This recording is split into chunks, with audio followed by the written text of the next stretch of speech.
Au sortir de ce sommet du G20 sur la Syrie. Voyons ce qui se trame à Washington dans le même temps avec notre correspondant Stanislas de Saint-Hippolyte. Stanislas, le président Obama a demandé au Pentagone d'élargir la liste des frappes sur la Syrie. Est-ce qu'on en sait plus sur ce point ?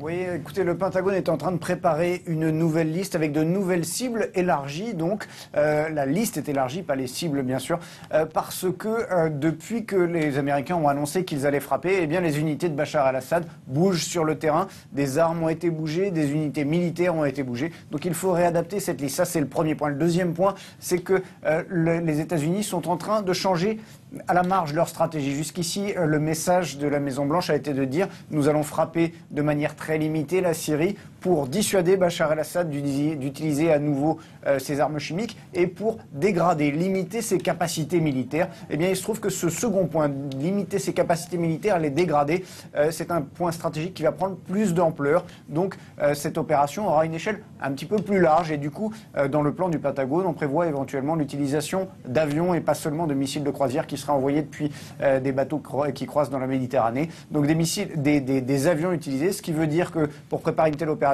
eh bien, il faut bien sûr des pilotes, mais il faut aussi tout ce qui est équipe de recherche et de secours si jamais un pilote venait à se cracher. Il faut également aussi des moyens de ravitaillement en vol. Toute l'opération prend une ampleur un peu différente en fonction du choix bien sûr final que prendra Barack Obama.